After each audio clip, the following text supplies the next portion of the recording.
Hey, I'm Scott, and I am an American in Bangkok, and today I'm going to talk a little about Singapore and their new Live with the COVID plan.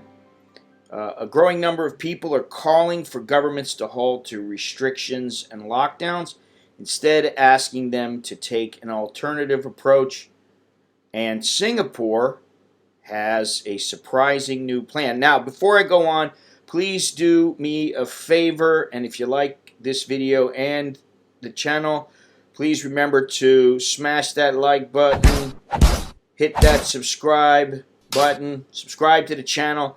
If you're interested in supporting the channel in any way, take a quick look at the description down below. Everything you need to know is down there in the description. There's a join button down below the video where you can sponsor the channel right through that button if you choose to do so. Now, let me get to this. Singapore's surprising new plan to live with the COVID is revealed. A country that has been one of the world's most successful at combating COVID-19 has announced it will soon fundamentally change how it manages the pandemic. The city-state of Singapore has stated COVID will be treated like other endemic diseases such as flu. There will be no goals of zero transmission. Quarantine will be dumped for travelers, and close contact of cases will not have to isolate. It also plans to no longer announce daily case numbers. If you may need to take the test to head to the shops or to go to work, however, senior Singaporean ministers have said it is the new normal of living with COVID. And I think that's something important because we're going to have to live with this. This is something that is not going to be eradicated. So I think we have to live with it. I think that's the best approach. The bad news is that COVID-19 may never go away.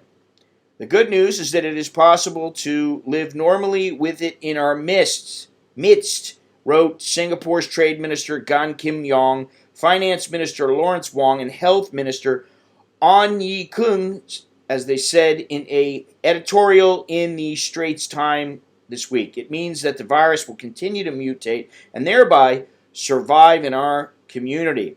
Singapore never got to zero and doesn't want to.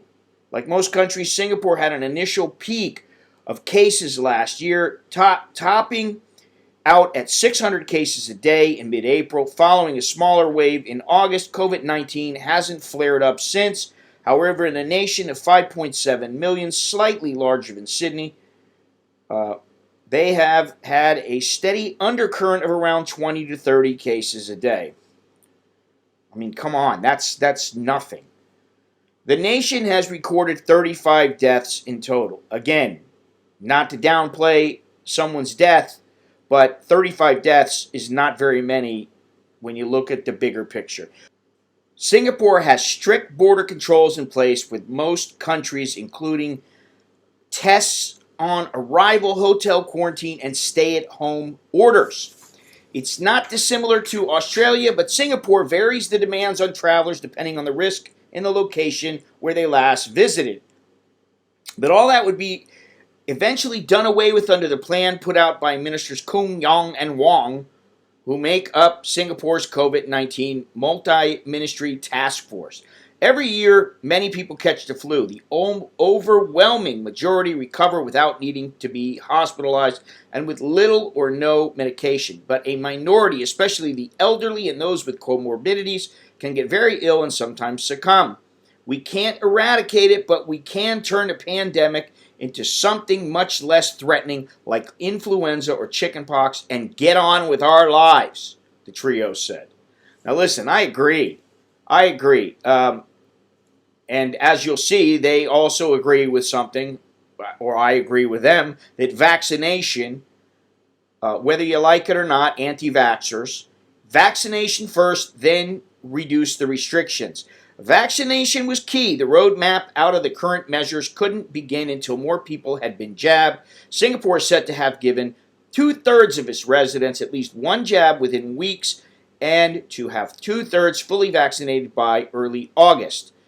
Singapore has recorded some fully vaccinated locals getting COVID-19, but none of them had serious symptoms. The ministers state it is likely they could continue and booster shots may be necessary.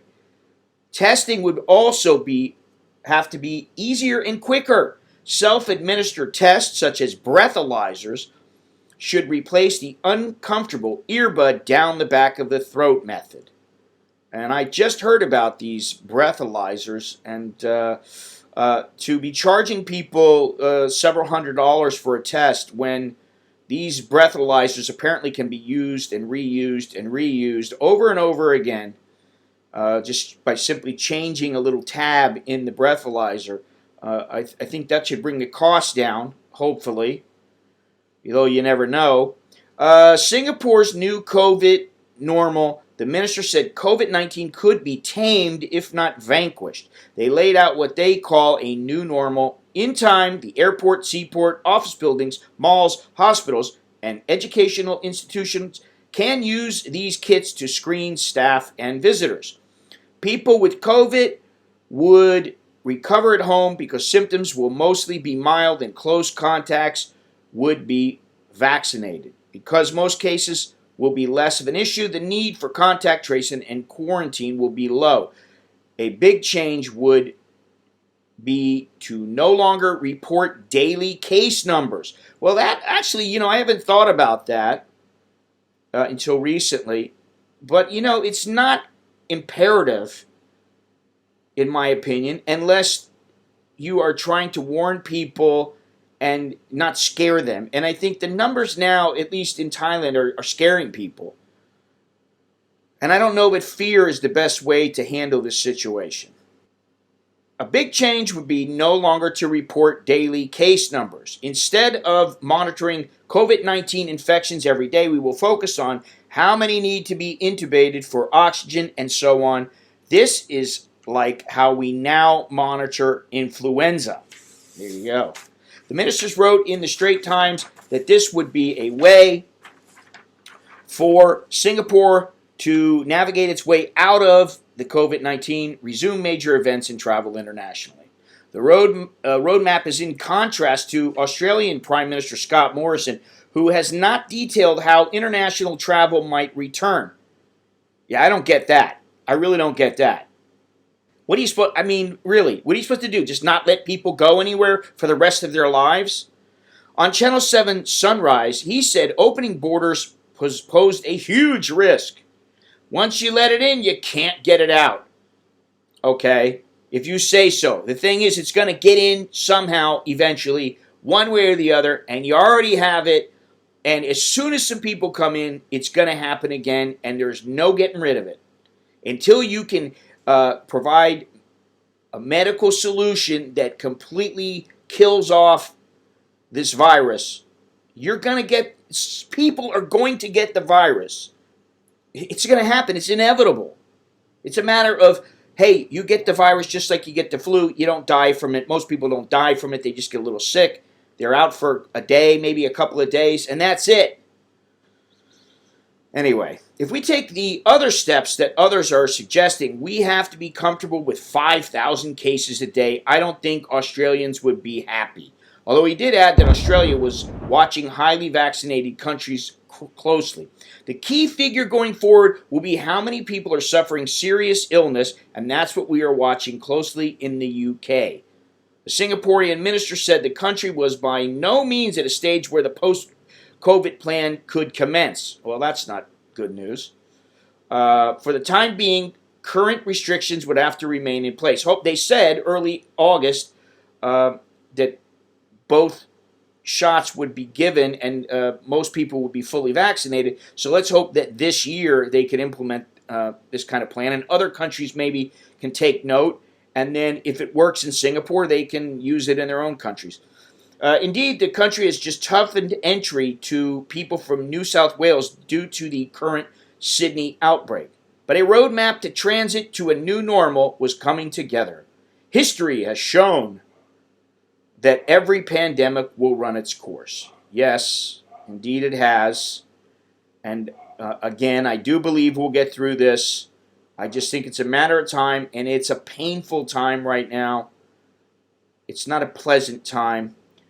But get people vaccinated so that we can get back to normal life. That's step one. And right now in Thailand, it's happening, albeit slowly. But that's all I have to say. So thank you very much for watching. Don't forget to like and subscribe if you would be so kind. Until next time, I'm Scott. I'm an American in Bangkok. Choke the jerk and my.